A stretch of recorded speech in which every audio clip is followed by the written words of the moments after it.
ये प्राण एवं दैहिक स्वतंत्रता, किसी के भी प्राण और दैहिक स्वतंत्रता है। एक्ट 21 और एक्ट 32 क्या है, जिसके तहत हम लोग सुप्रीम कोर्ट में जाते हैं। 21 और एक्ट 32 एससी में हम लोग जाते हैं, इसमें सुप्रीम कोर्ट में। और इसमें क्या है, प्राण एवं दैहिक स्वतंत्रता एवं दैहिक स्वतंत्रता, प्राण एवं दैहिक स्वतंत्रता। इसके अलावा इसमें पिछली बार में पूछा था प्रथम चुनाव आयुक्त, इस बार में पूछा है कि चुनाव आयोग किस अनुच्छेद में दिया गया है। चुनाव आयोग किस एक्ट में दिया गया है। तो चुनाव आयोग दिया गया है एक्ट 324। अब ये और महत्वपूर्ण आयोग वित्त आयोग किसमें दिया गया है। वित्त आयोग किसमें है, वित्त आयोग का उल्लेख, वित्त आयोग इसका उल्लेख है एक्ट 280 में। इसी तरह से एक संस्था है हमेशा जो पूछता रहता है, संघ लोक सेवा आयोग। संघ लोक सेवा आयोग किसमें है, लोक सेवा आयोग, यह है एक्ट 315 में। एक्ट 315 में इसका उल्लेख किया गया है। इसी तरह से एक आया है, एक मैथ का क्वेश्चन आया है कोई खेत है जिसकी लंबाई और चौड़ाई दोनों में 15% और 10% की वृद्धि की जाती है। कोई खेत है, इसमें इसकी लंबाई 15% बढ़ाई जाती है और चौड़ाई में इसके 10% की वृद्धि की जाती है। तो इसके क्षेत्रफल में कितने % समतुल्य बट्टा, तो प्रतिशत वृद्धि क्या हो जाएगी, प्रतिशत वृद्धि जो होगी ये x प्लस वाई और प्लस एक्स वाई बटा 100 ये हो जाएगा। अब यहाँ पे अगर कमी होता तो माइनस माइनस, जहाँ पे कमी होता माइनस लिखा जाता है, जहाँ पे वृद्धि हो रहा है वहां पे प्लस लिखा जाएगा। तो कितना हो जाएगा, 15 प्लस 10 और प्लस 15 गुणे 10 बटा 100।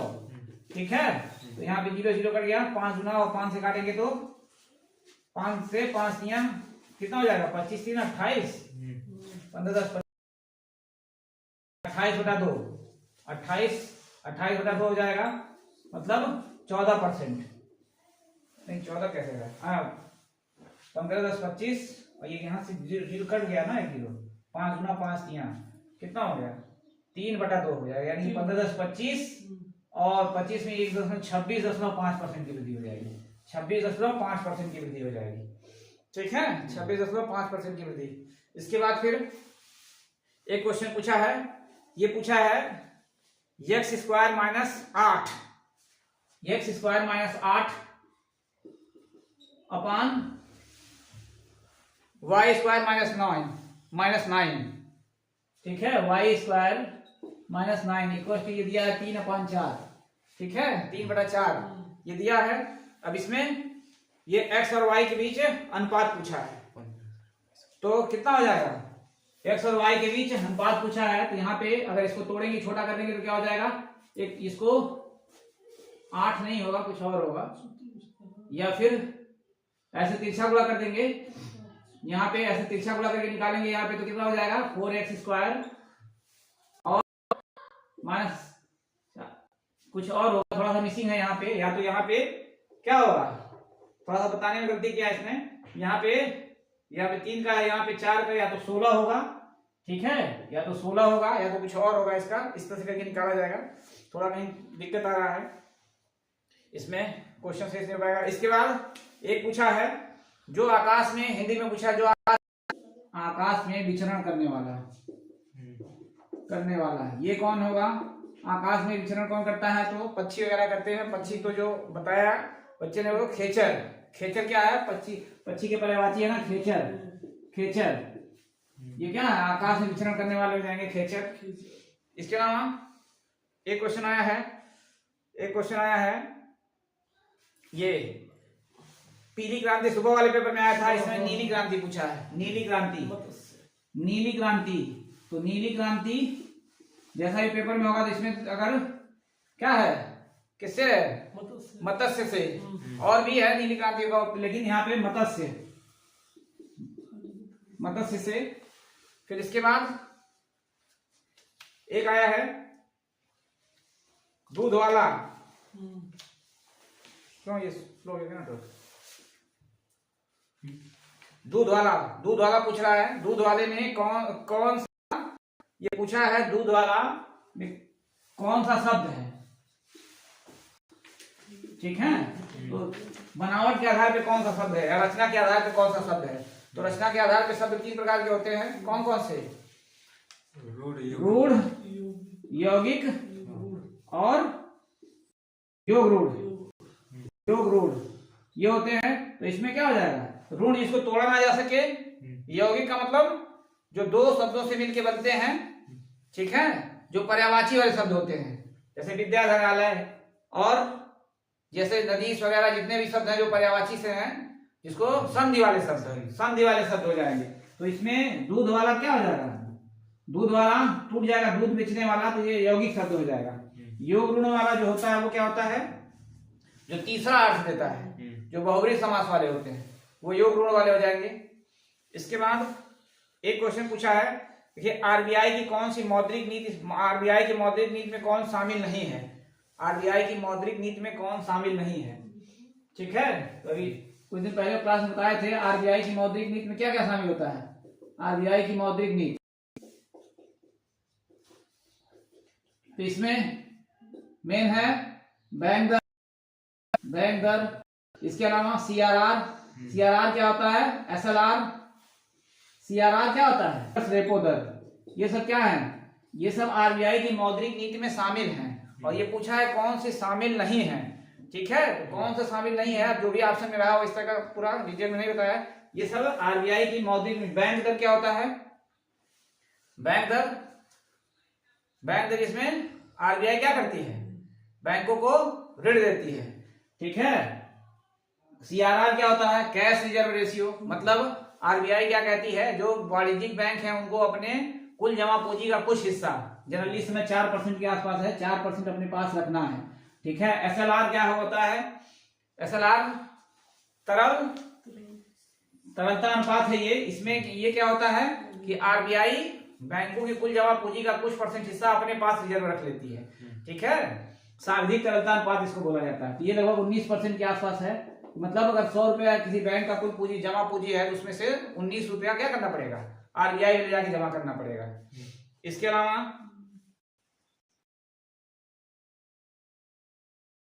जो 14 दिन से ज्यादा के लिए अगर कोई बैंक ऋण लेता है उसके लिए है, ठीक है। और रेपो दर में भी होता है कि आरबीआई वाणिज्यिक बैंकों को ब्याज देती है। इसके अलावा रिवर्स रेपो दर में उल्टा वाणिज्यिक बैंक से आरबीआई जिस दर पे ऋण लेती है, ये होता है। इसके बाद एक क्वेश्चन आया है, केंद्रीय चावल अनुसंधान संस्थान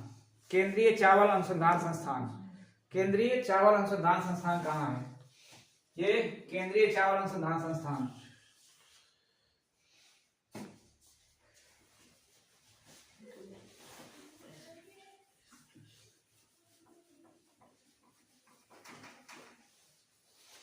केंद्रीय चावल अनुसंधान संस्थान, ये कहाँ है, कटक में है ना, कटक, ये उड़ीसा में पड़ता है, यहाँ पे है। इसके अलावा कुछ क्वेश्चंस और हैं, जैसे रीजनिंग का दिया है 11 का क्यूब, फिर 13 का क्यूब, 15 का क्यूब, 17 का क्यूब, इस तरह से करके क्वेश्चन दिया हुआ है। 11 का क्यूब, फिर 13 का क्यूब, फिर 15 का क्यूब, फिर 17 का क्यूब, फिर डैश करके खाली स्थान छोड़ा है। अब जिस तरह से ऑप्शन होगा तो इसमें क्या हो जाएगा, 19 का क्यूब, ठीक है, विषम संख्याओं का क्यूब करके पूछ रहा है। तो अगर इस तरह से क्वेश्चन होगा तो 19 का क्यूब हो जाएगा यहाँ पे। अब ऑप्शन एग्जैक्ट जब रहेगा इसका तभी पता चल पाएगा, लेकिन 19 का क्यूब हो जाएगा। इसके अलावा एक क्वेश्चन और दिया है रीजनिंग से ही, रीजनिंग का है यूपी क्यू है, फिर जेड यू वी, इसके अलावा जेड ए, और इसके बाद फिर प्रश्नवाचक चिन्ह दिया है। इसमें क्या कर रहा है, ये यहाँ पे यू की है, फिर जेड है, फिर ई दे दिया है। फिर क्वेश्चन सेटिंग में जो बच्चे थोड़ा बताने थोड़ी बहुत इधर उधर कर रहे हैं, गलती हो सकता है इसमें क्या किया है, 3 या तो u के बाद जो है 3 फिर 5, अच्छा ठीक है, u के बाद u 21 पे होता है, फिर 4 5 जोड़ दिया, 21 और 5 कितना हो गया 26, और फिर 26 में 5 जोड़ेंगे तो ये हो जाएगा, जेड में 5 जोड़ देंगे 26। अंग्रेजी वर्णमाला क्या होता है, वो चक्रीय क्रम में चलता है अंग्रेजी वर्णमाला हमेशा, तो चक्रीय क्रम में ये 5 जुड़ेगा तो कहाँ हो जाएगा, ई हो जाएगा, +5 किया है, और फिर अगर इसमें +5 करेंगे तो 10 यानी कि जे हो जाएगा, जे। फिर पी 16 पे होता है, 16 5 21, यहाँ भी 5 किया है, 21 5 फिर 26, और 26 और 5 फिर ई हो जाएगा, जे के बाद ई हो जाएगा। फिर ये क्यू 17 पे, 17 में 5 जोड़ेंगे 22 में फिर 5 जोड़ेंगे तो 22 5 27 यानी कि ए आ जाएगा, ए में जब 5 जोड़ेंगे तो यानी कि 5 और 1 6, ई के बाद एफ, ये हो जाएगा, ये इसका आ जाएगा। इस तरह का क्वेश्चन करके पूछा हुआ ये। इसके बाद फिर एक पूछा है सर्वनाम के भेद पूछा है, सर्वनाम के भेद पूछा है, हिंदी में सर्वनाम के भेद पूछा है, सर्वनाम के भेद।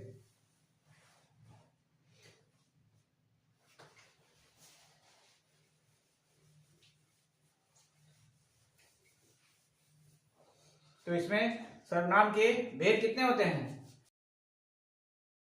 अब 6 भेद में कौन कौन से हैं, 6 भेद में पहला भेद ये पुरुषवाचक हो गया, फिर निजवाचक,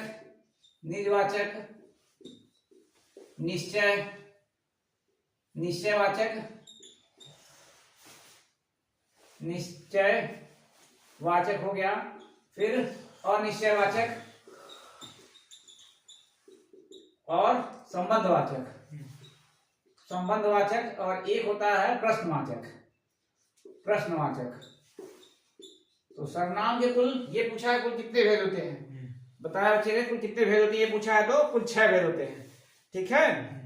फिर एक पूछा है जल जनित रोग कौन सा था, जल जनित रोग दिया था निम्नलिखित में से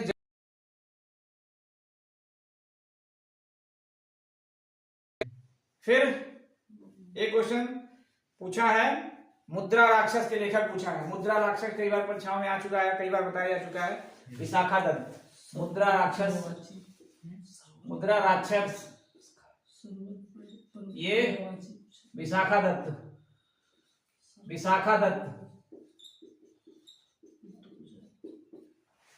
दत्त हो गया। उसके बाद फिर एक पूछा है, हाँ गांधी जी का पूछा है, गांधी जी का सविनय अवज्ञा आंदोलन। इससे पहले वाले में पूछा था असहयोग आंदोलन, नहीं भारत छोड़ो आंदोलन, इसमें पूछा है सविनय अवज्ञा आंदोलन। तो सविनय अवज्ञा आंदोलन गांधी जी का जे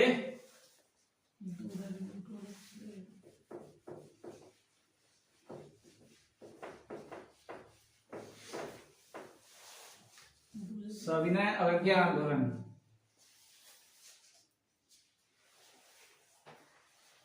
सविनय अवज्ञा आंदोलन ये कब शुरू हुआ था, सविनय अवज्ञा आंदोलन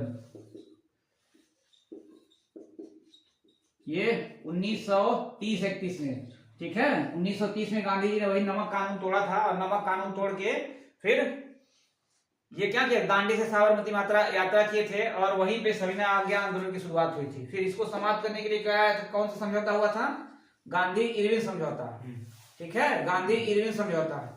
इसी गांधी इरविन समझौते में ये कहा जाता है कि भगत सिंह को गांधी जी बचा लिए होते लेकिन नहीं बचा पाए। इसको समाप्त करने के लिए लाइन गांधी इरविन समझौता 1931 में, ठीक है। ये 1931, ये इरविन कौन था उस समय, अंग्रेजों का वायसराय, था। इसके अलावा आया है प्राइम नंबर पूछा है, ठीक है। प्राइम नंबर मतलब अभाज्य संख्याएं, ठीक है, 40 से 50 के बीच की अभाज्य संख्या पूछा है, प्राइम नंबर। इसी को अभाज्य या फिर ऋण संख्याएं भी कहा जाता है, ऋण संख्याएं। तो इसमें 40 से 50 के बीच में अभाज्य संख्याओं का मतलब क्या है, जो किसी से ना कटे, अभाज्य संख्या। तो ये 3 अभाज्य संख्याएं होंगी, ठीक है। 1 से 100 के बीच में कुल कितनी अभाज्य संख्याएं होती हैं? 1 से 100 के बीच में कितनी अभाज्य संख्याएं होती हैं?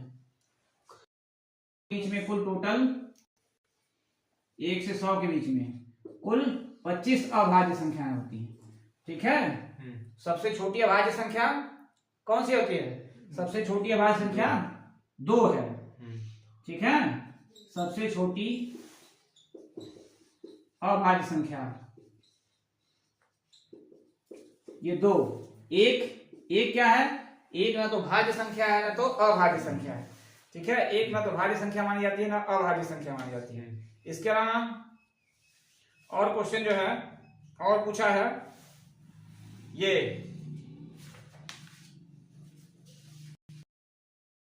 किस नदी के किनारे? तो लंदन टेम्स नदी के किनारे, टेम्स नदी के किनारे बसा हुआ है। ठीक है। लंदन जो है पूछा किस नदी के किनारे? तो लंदन टेम्स नदी के किनारे बसा है।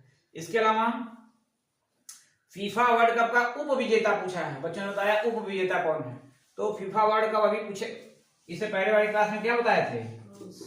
फ्रांस विजेता, उप विजेता है ना। विजेता कौन है? अर्जेंटीना है और फ्रांस उप विजेता है। अर्जेंटीना विजेता है और फ्रांस उप विजेता। फ्रांस उप विजेता, अर्जेंटीना जो है टीना ये जो है विजेता है। ठीक है। इसके बाद जो है ये पूछा है गायत्री मंत्र के बारे में पूछा है। गायत्री मंत्र, तो गायत्री मंत्र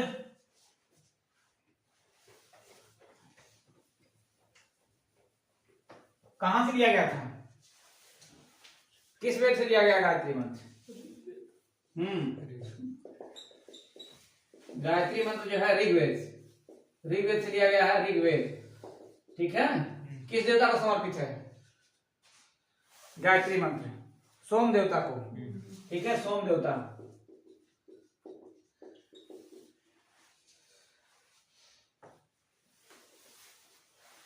इसके बाद भारत की प्रथम महिला राज्यपाल ये पूछा है। भारत की प्रथम महिला राज्यपाल के बारे में पूछा है। तो भारत की प्रथम महिला राज्यपाल कौन है? सरोजिनी नायडू। भारत की प्रथम महिला राज्यपाल। क्या कहां की राज्यपाल थी ये? 7 का 400%। 100% में पूछा है 7 का 400%। 7 का 400%। ठीक है। तो क्या हो जाएगा? 7 गुणे सीधे सीधे इसका 400% जितने का परसेंट पूछा है उतना 500 हो जाएगा। 7 चौक 28। हाँ, एक पूछा क्वेश्चन मैथ का, ये एसएससी का बड़ा हिट क्वेश्चन है, ये आता भी अक्सर। लागत मूल्य पर 20% का लाभ हो तो विक्रय मूल्य पर लाभ, ये क्या है? हाँ,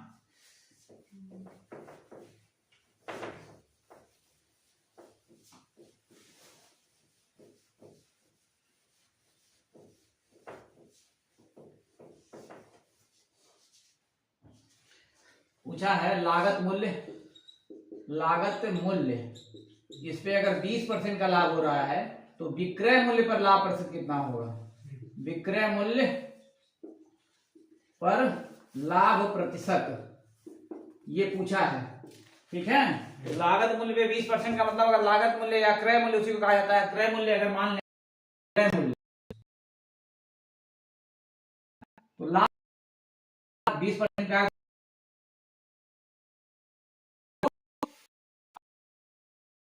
कितना हो गया? विक्रय मूल्य कितना हो जाएगा? क्रय मूल्य प्लस लाभ यानी कि 100 प्लस 20 यानी 120 हो गया। अब विक्रय मूल्य पर लाभ पूछा है तो लाभ प्रतिशत जैसे निकालते हैं तो क्या करते हैं? लाभ प्रतिशत जब निकाला जाता है तो लाभ प्रतिशत बराबर होता है लाभ गुणे 100 और नीचे अपन क्या होता है? क्रय मूल्य रखा जाता है। लेकिन यहाँ पे इसने कहा है कि विक्रय मूल्य पर लाभ की गणना करना है। विक्रय मूल्य पे लाभ की गणना करना है तो विक्रय मूल्य पे जब लाभ की गणना करेंगे तो यहाँ पे लाभ 20 रुपए का है गुणे 100 और विक्रय मूल्य कितना है? 120 रुपए। यहाँ पे निकाला 120 रुपए। 0 से 0 0 2 करने और 2 से काटेंगे तो 6 बार में, फिर 50 और 3 हो जाएगा, 50/3। ठीक है, यानी कि 16 सही 2/3% का लाभ हो जाएगा। ठीक है, ये एक बार फिर से समझने वाली बात है, क्योंकि बहुत महत्वपूर्ण क्वेश्चन है, ये अक्सर आता है। लागत मूल्य पे 20% का लाभ हो रहा है। ठीक है, तो विक्रय मूल्य पे लाभ की गणना करने की पूछा है। तो क्रय मूल्य यहाँ से 100 रुपया मानेंगे, लाभ 20% यानी कि 20 रुपया हो जाएगा। विक्रय मूल्य 100 प्लस लाभ 120 हो गया। अब यहाँ पे लाभ प्रतिशत निकालेंगे हम, तो यहाँ पे इस फार्मूले पे ये होता है जनरली, लेकिन उसने विक्रय मूल्य पे कहा तो नीचे विक्रय मूल्य रख देंगे यहाँ। ठीक है, यहां से निकाल लेंगे लागत मूल्य। और क्वेश्चन जो है ये देखें, और कौन सा क्वेश्चन आया है, ये √2, √7 और √21 का चतुर्थानुपाती पूछा है। अभी चतुर्थानुपाती कुछ बहुत जल्दी जब रिवीजन कराया, जो बताया था मैथ के रिवीजन क्लास में इसको बताया गया था, प्रथमानुपाती, द्वितीयानुपाती, क्योंकि ये पिछले साल बहुत ज्यादा आया हुआ है। ठीक है, पिछले साल बहुत ज्यादा आया हुआ है, इसका चतुर्थानुपाती पूछा है। तो इसमें सीधे सीधे क्या हो जाएगा, जहां पे चतुर्थानुपाती है वहां पे x मान लेंगे, लगातार लिख देंगे। तो क्या होता है इसमें, बाहर बाहर का गुणनफल और अंदर अंदर का गुणनफल, ये हो जाएगा, ये हो जाएगा बाहर बाहर का गुणनफल और अंदर का गुणनफल। इसमें बाहर बाहर कितना हो जाएगा, √x 2 गुणे x बराबर हो जाएगा √7 गुणे √17 17।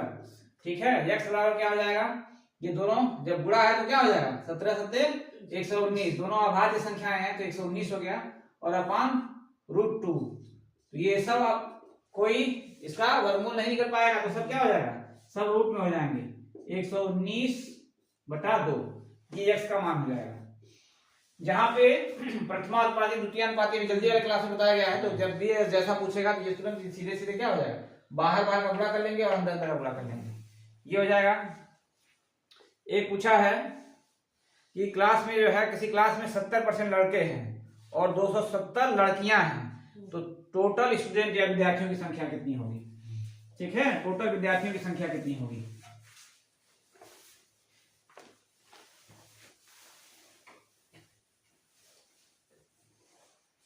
ये देखिए, कुछ क्वेश्चन जो आसान है बिल्कुल, इसलिए बच्चों को याद है, क्योंकि ये सब बिल्कुल आसान है, क्वेश्चनों में से आया हुआ है।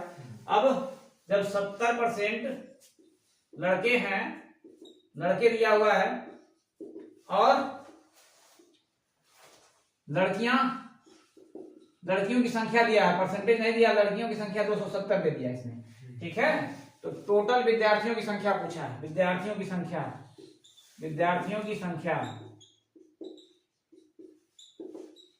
सीधे क्या हो जाएगा। अब यहाँ पे लड़कियों का अगर परसेंटेज बात किया जाएगा, दो ही चीज है, एक लड़के हैं, लड़कियां हैं।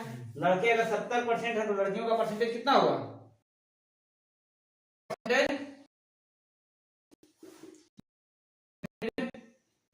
30% हो जाएगा।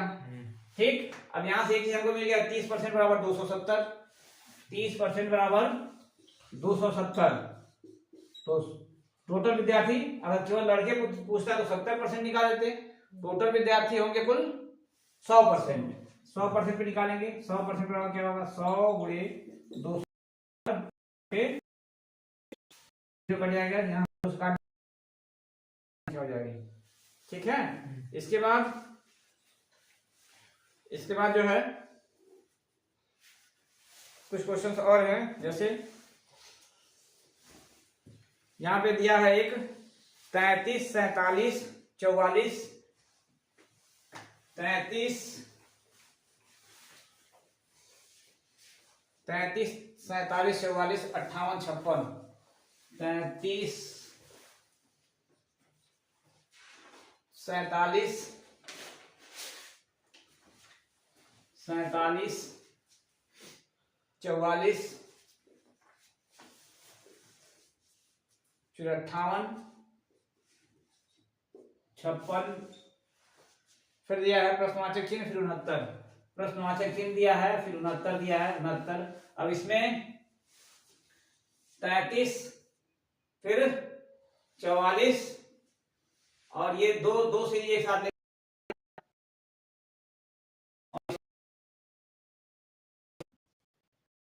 ये क्वेश्चन सही है, बच्चे ने जो बताया है 33 44, इसमें जो है क्वेश्चन जो है कहीं अगर सही होगा तो क्या है, यहाँ पे कितने के यहाँ पे अगर 2 सीरीज लेंगे तो 33 और 44, फिर 44 से अगर 56 लेंगे तो फिर यहाँ पे 11 बढ़ाया, फिर यहाँ अगर 11 बढ़ाएंगे कितना हो जाएगा, यहाँ 12 बढ़ रहा है, फिर यहाँ पे 12 के बाद यहाँ 13 बढ़ा, ठीक है यहाँ 13 बढ़ा है, यहाँ इसी तरह से यहाँ पे 47 से 11 बढ़ाएंगे तो 58 हो गया, 58 से जब 12 बढ़ाएंगे तो कितना आ जाएगा, 70 आ जाएगा प्लस 12, ठीक है 70 आंसर इसका आ जाएगा। 2 सीरीज एक साथ लेके चल रहा है, 33 में 11 बढ़ाया, फिर 12 बढ़ाया, फिर 13 बढ़ाया, तो 33 12 बढ़ाया जाएगा तो 70 आ जाएगा, ठीक है ये क्वेश्चन हो गया। फिर एक क्वेश्चन 3 क्रमागत सम संख्याओं से पूछा है, 3 क्रमागत सम संख्याओं से पूछा है।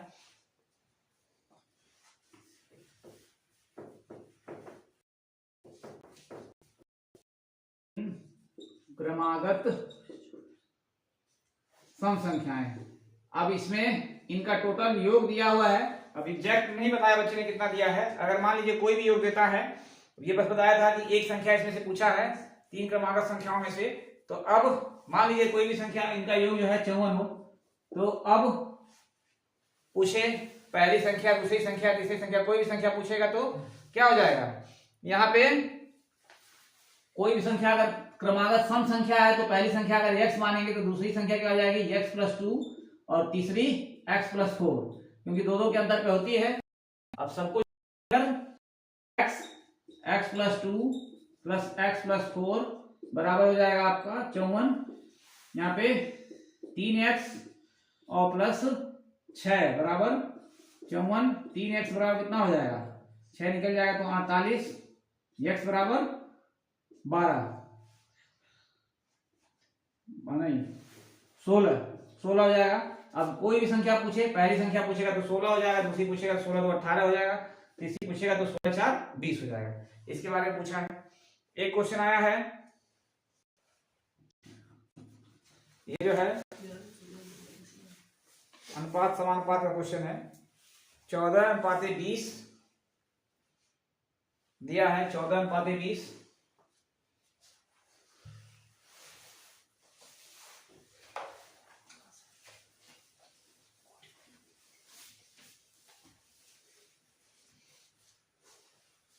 देखिए जैसे जैसे बच्चे आ रहे हैं अपना जो है मैसेज भेज दे रहे हैं या तो फोन से बता रहे हैं कैसे कैसे है, तो इसके आधार पे चल रहा है।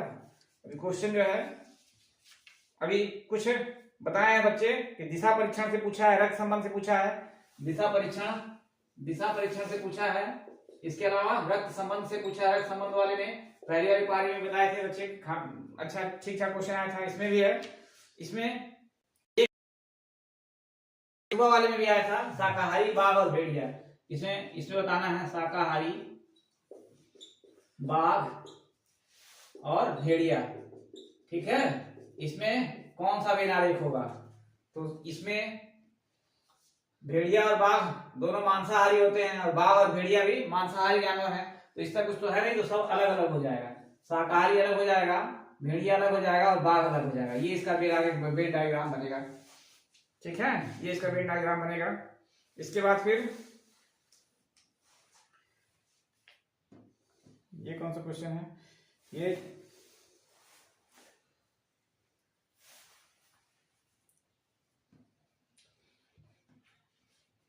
चलो ये क्वेश्चन समझ में नहीं आ रहा है, फिर कौन सा क्वेश्चन कैसे क्वेश्चन करके दिया हुआ है। इसके बाद जो है कुछ और ये देते हैं, एक क्वेश्चन पूछा है, ये पूछा है साधारण ब्याज या चक्रवृद्धि ब्याज, दोनों से पूछा है क्वेश्चन, साधारण ब्याज चक्रवृद्धि ब्याज दोनों से क्वेश्चन पूछा हुआ है। इसमें भी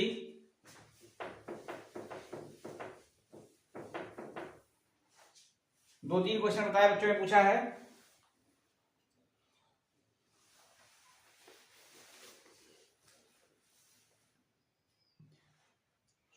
ठीक है, किसी ने मैसेज किया है, हेलो सर, ठीक है। इसमें जो है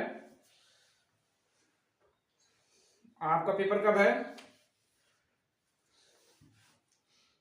चलिए इसमें देखिए एक क्वेश्चन ब्याज में सिंपल सा एसआई बराबर क्या होता है, साधारण ब्याज बराबर होता है ईआरटी बटा 100, ईआरटी बटा 100। इस पे भी रहा होगा कोई दर, जो भी रहा हो दर, अगर मान लीजिए कोई मूलधन है 500 मूलधन है, पी 500 है, आर 10% हो और टी 2 वर्ष हो, तो इसका एसआई क्या होगा, तो सिंपल सा 500 गुणे दर 10% और गुणे समय 2/100, ये हो जाएगा। अब यहां से काटेंगे तो 5 गुना 10, ठीक है, 10% अगर रहेगा तो सिंपल सा साधारण ब्याज 100 हो जाएगा।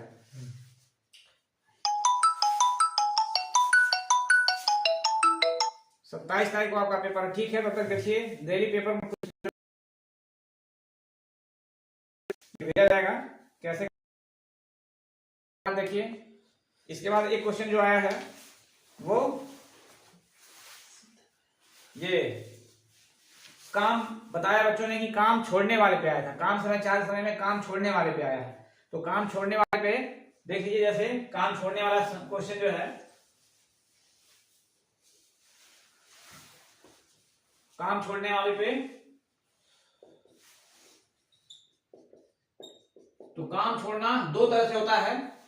अब 2 तरह से काम छोड़ना है, एक तो काम शुरू होने के तुरंत कुछ दिन 2-3 दिन बाद छोड़ देना है, और एक काम समाप्त होने के कुछ दिन पहले काम छोड़ने वाला होता है। तो इसमें मान लीजिए दोनों है, ए बी सी कोई है, ए कोई काम जो है 10 दिन में कर रहा है, बी 12 दिन में कर रहा है और सी 15 दिन में कर रहा है, ठीक है। अब इनको कोई काम करना है,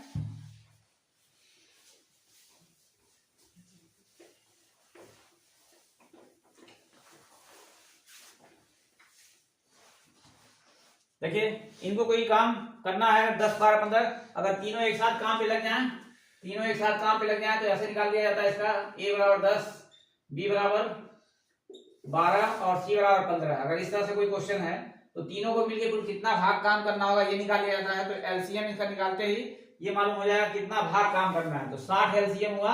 अब ए का एक दिन में कितना भाग काम कर, तो 10 से इसमें भाग देंगे तो 6, तो 12, 25, 7।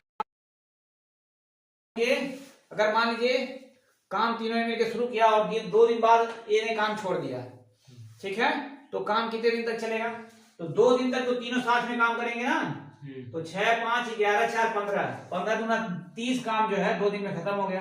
अब 2 दिन, एक दिन का काम 5, 4, 9 दिन, ठीक है, 9 दिन। अब 9 काम, तो 30 में 9 से भाग दे देंगे क्योंकि 30 काम बचा हुआ है, 9 काम 9 से करेंगे तो 9 3 27, 3 और नीचे 9, यहाँ 1 हो गया और यहाँ पे 3 हो जाएगा, यानी कि 3 सही 1/3, और कुल दिन कितना हो गया 2 प्लस ये, यानी कि 5 सही 1/3 दिन। पूरा टोटल काम कितने दिन से चलेगा, 5 सही 1/3 दिन, ठीक है। एक तो ये हो गया, कोई व्यक्ति काम शुरू होने के 2 दिन बाद या 3 दिन बाद काम छोड़ता है। एक होता है काम समाप्त होने के 2 दिन पहले काम छोड़ दिया या 3 दिन पहले काम छोड़ दिया। अगर यही क्वेश्चन होता काम समाप्त, ए बी सी तीनों मिलकर शुरू करते और सी काम समाप्त होने के 3 दिन पहले काम छोड़ देता, ठीक है, तो आखिरी के 3 दिन कौन काम करेगा, आखिरी के 3 दिन, आखिरी के 3 दिन काम करेंगे ए और बी मिलके, ठीक। तो ये 3 दिन में कितना काम करेंगे, 10 और 12, ये है इनका 6, 5, 11, तो 11 तिया 33, तो 33 काम तो ये आखिरी के 3 दिन में ये दोनों करेंगे, ए और बी, और उसके पहले सी भी उनके साथ रहा होगा, तो कितना हो जाएगा 27 काम तीनों ने मिलकर किया होगा, और एक दिन का काम इनका है 15 काम। तो इसमें 15 से 27 में भाग लेंगे तो 15 करने 15, 12 और 15, 5 से 3 से काटेंगे 3 चौके 12 और 3 बचे 15, कितना हो जाएगा 1 सही 4/5, ये हो गया। और ये 3 दिन ये दोनों साथ में किए थे तो कितना हो जाएगा 4 सही 4/5। इस तरह से काम छोड़ने वाला अगर आया है तो काम छोड़ने वाला ये 2 तरह से होता है, एक पहले और एक बाद में। और देखें क्वेश्चंस कौन से हैं। ये पूछा है सीता को, अच्छा रैंकिंग वाला है, सीता का रैंक ऊपर से 50 बच्चों में ऊपर से 15वां, तो नीचे से क्या होगा, ठीक है। देखिए ये रैंकिंग वाला क्वेश्चन, रैंकिंग वाला क्वेश्चन देखिए,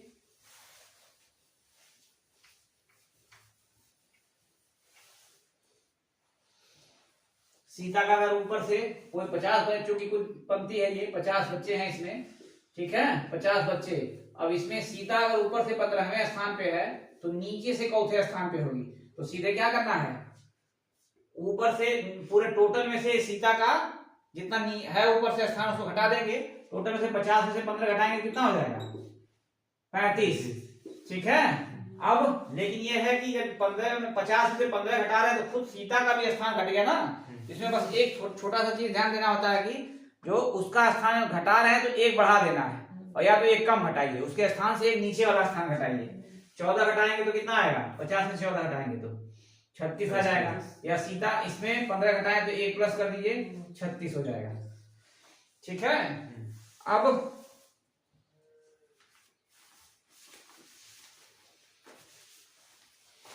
इसके बाद हिंदी से देखिए, हिंदी से कुछ और आए हैं क्वेश्चन। हिंदी में जो है ये पूछा है,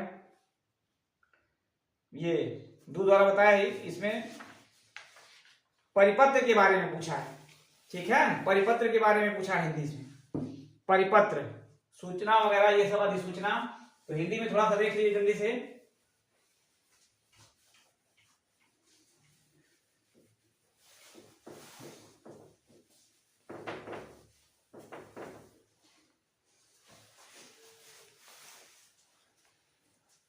अच्छा, एक पूछा है रजिया सुल्तान किसकी बेटी थी। रजिया सुल्तान जीएस में पूछा है, रजिया सुल्तान किसकी बेटी थी।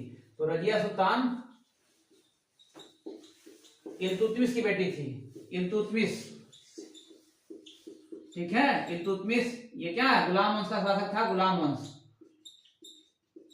इसी की बेटी थी रजिया सुल्तान। जो है 1236 से लेकर 1240 तक इसने शासन किया था, 4 साल तक। और एक चीज और इसके साथ क्या है कि दिल्ली की गद्दी वाली पहली महिला।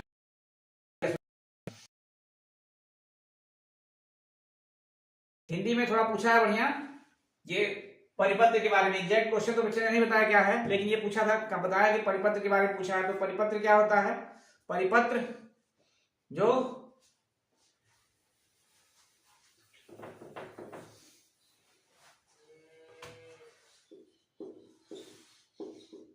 परिपत्र जो होता है ये सरकारी कार्यालयों में, या ठीक सरकारी कार्यालय हो जो अपने अधीनस्थ कार्यालयों को कोई सूचना भिजवानी है, या फिर कोई राज्य है, केंद्र सरकार है, राज्यों को कोई सूचना भिजवानी है, तो ये सरकारी कार्यालय या अधीनस्थ कार्यालय में चलता है, ठीक है। सरकारी या अधीनस्थ कार्यालयों में, कार्यालय अधीनस्थ कार्यालयों में। तो इसमें क्या होगा, एक साथ जैसे किसी राज्य को भिजवाना है, एक ही साथ तो सारी सूचना भिजवा देनी है, तो उसको उसके लिए परिपत्र जारी किया जाता है। वैयक्तिक पत्र होता है। वैयक्तिक पत्र में क्या होता है, कोई व्यक्ति जो है व्यक्ति अपने परिवार वालों को या फिर अपने रिश्तेदार को, अपने मित्र को, इस तरह के लोगों को पत्र लिखता है। इस राज्यपाल के बारे में पूछा है। आंध्र प्रदेश के राज्यपाल बृषभूषण हरिचंद्र, ये है आंध्र प्रदेश के राज्यपाल के बारे में पूछा है। इसके बाद और देखिए और कुछ क्वेश्चंस। मैथ में सरलीकरण से फिर इस बार भी क्वेश्चन आ रहे हैं। सरलीकरण के बारे में बताया कि इस बार भी जैसे पिछली बार आया था, सरलीकरण है क्रिया का रूप किसके अनुसार बदलता है। तो क्रिया क्या है, क्या विकारी शब्द है, विकारी शब्द है, मतलब ऐसे शब्द जिसपे लिंग वचन और कारक का प्रभाव पड़ता है वो विकारी होते हैं, और जिसपे लिंग वचन कारक का प्रभाव नहीं पड़ता वो अविकारी होते हैं। तो क्रिया विकारी शब्द है, तो इसपे किसका प्रभाव पड़ेगा, लिंग वचन और कारक। जैसे एग्जाम्पल देखा जाए, अगर कहा जा रहा है कि राम बाजार जा रहा है, बाजार जा रहा है, अगर यहाँ पे पुल्लिंग है तो जा रहा हो गया। इस राम को हटा के अगर यहाँ पे सीता रख दिया जाए तो सीता क्या हो जाएगा, सीता बाजार यहाँ जा रही है हो जाएगा, रही है। इसका मतलब क्या होगा, लिंग बदलने पे क्रिया में परिवर्तन हो गया, वचन बदल दिया जाए, बच्चा बाजार जा रहा है तो बच्चे बाजार जा रहे हैं हो जाएगा। ठीक है, इस तरह से इसमें कौन कौन से अविकारी होते हैं और विकारी होते हैं, या जल्दी से एक बार देखिएगा इसको। अविकारी,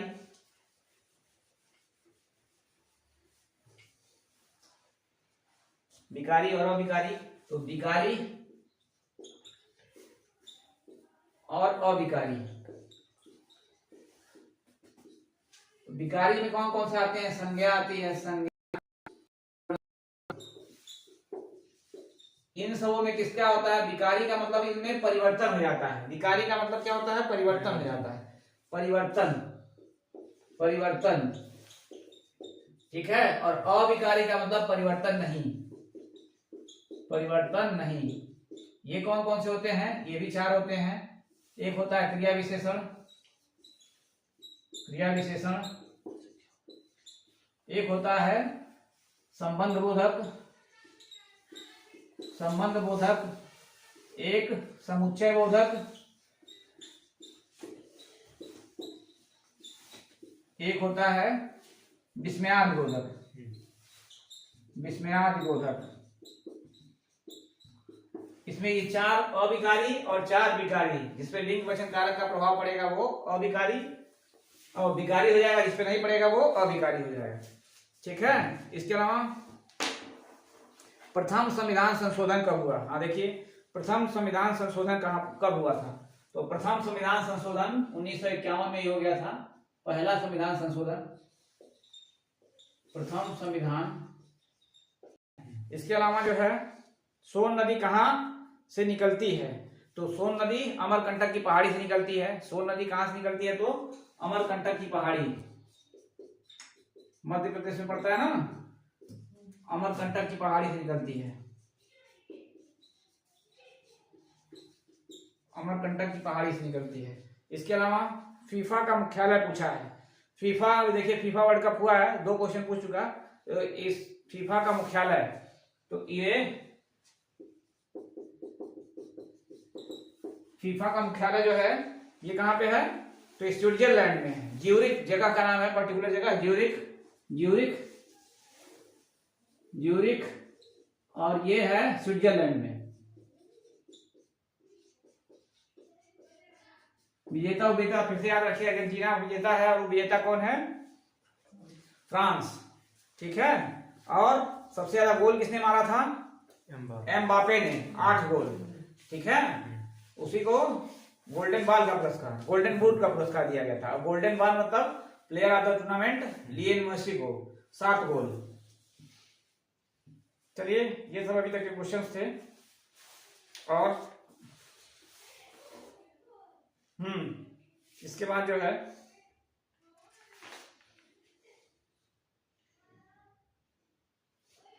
इसके बाद चलिए, इसके बाद नेक्स्ट शिफ्ट में जो जो क्वेश्चन आएंगे फिर से नेक्स्ट शिफ्ट जब खत्म होगी फिर से लेके आएंगे।